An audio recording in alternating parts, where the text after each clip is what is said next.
A Tale Told by Foehn.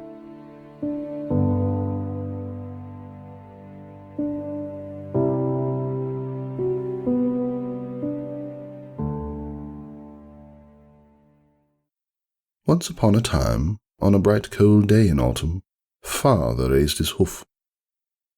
There was no sudden silence, because all the birds had already fled. It was raining. This came as no great shock. After all, rain was a perfectly natural phenomenon. What was surprising was the lack of foresight father had displayed.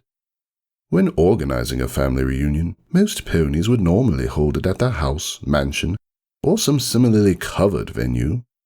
Would it have been too much of a stretch to check the Pegasi weather forecast? I mean, it's not like you walked past the notice board half a dozen times a day. Oh, wait a moment. I'd nearly forgotten who I was talking about.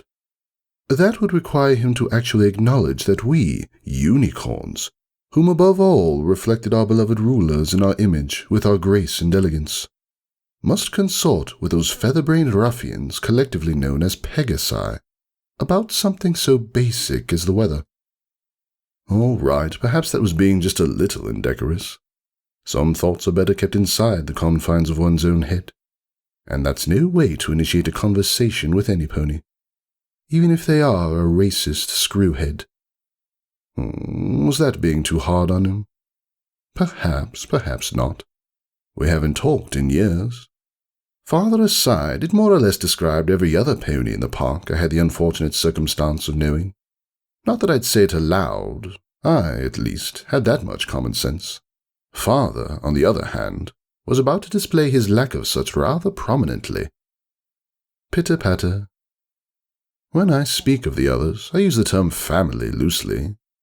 For most ponies, family evoked feelings of welcoming warmth, of hearth and home, remembrances of childhood, of welcomed embraces by blurry faces, the echo of a stern voice, each and every one underlined by the selfsame acknowledgement of connection and understanding that was not so easily dismissed by age, distance, or memory. I haven't spoken to my family in years. Celestine Park, the venue of choice, was situated on the southern end of the Ardua Pass, the only break in the Canterlot range for several hundred miles in either direction.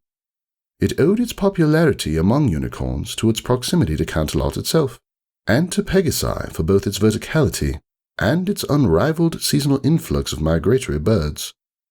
The latter was the reason I'd agreed to come, in spite of the company.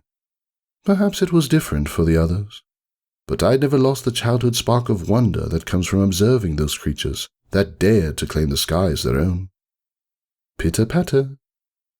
And yet in spite of all this stood father, oblivious, fixated merely on the current object of his hatred, a group of weather Pegasi tending to the storm above, controlling and corralling the herds of clouds as they thundered through the passage above. Hoof raised, ears back, mouth open. I wish I could talk to him now. Just a few minutes to explain to him the differences, the divisions in the way we saw things. With a little bit of luck he'd listen, and though I doubt he'd understand at first, perhaps the antique cogs of precognition would begin to turn, slowly, gradually realizing that something, somewhere, might be stuck. He takes a breath. This is my chance. What should I say? Excuse me, father. Would you mind if I take a moment of your time? Laughable. I'd sound like one of those Manhattan door-to-door sales ponies. Hey, wait a minute. Even worse. All that would do would initiate a screaming match. Pitter-patter. Too late.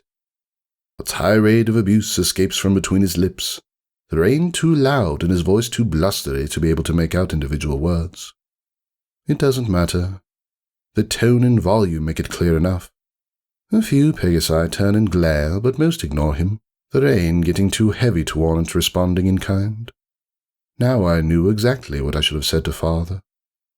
It would have been lengthy, perhaps too lengthy to be delivered properly. The ideas I come up with were never very pragmatic. Oh well.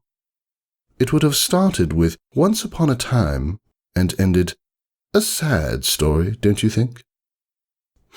Once upon a time there lived two foals. He, a unicorn, was born into minor nobility, a vessel for his father's dreams and aspirations that had died along with his wife at birth.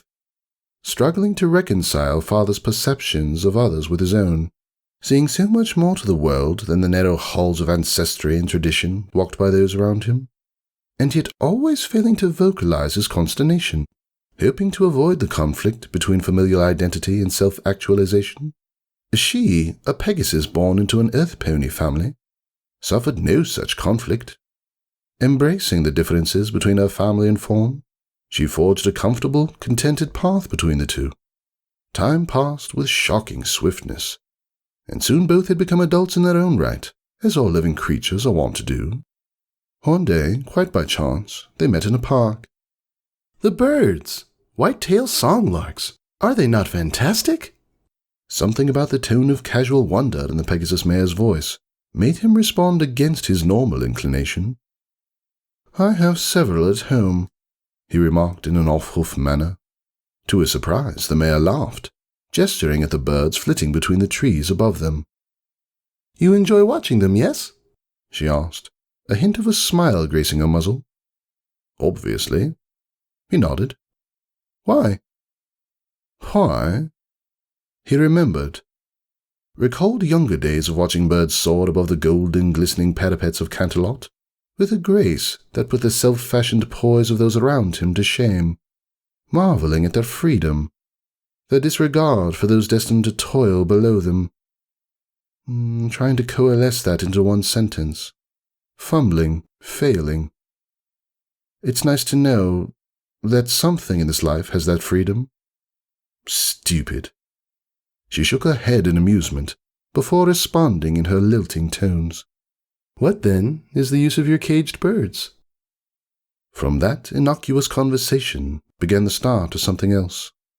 Their lives intersected, the stallion's memory of his father's attitudes dulled by years of absence.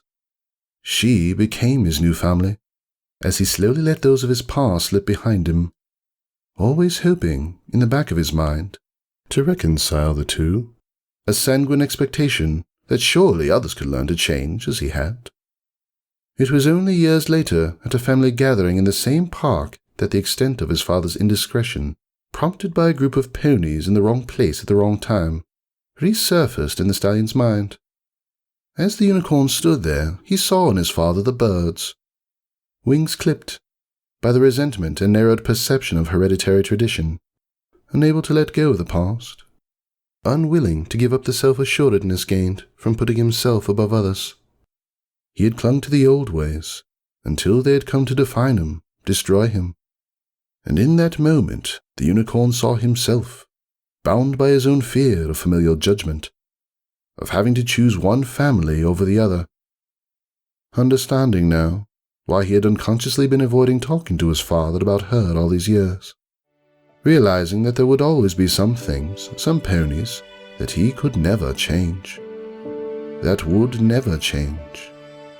In that moment, finally realizing for the first time reality of the decision before him, that one way or another, it was time to let go. And it broke him. Pitter-patter. A sad story, don't you think?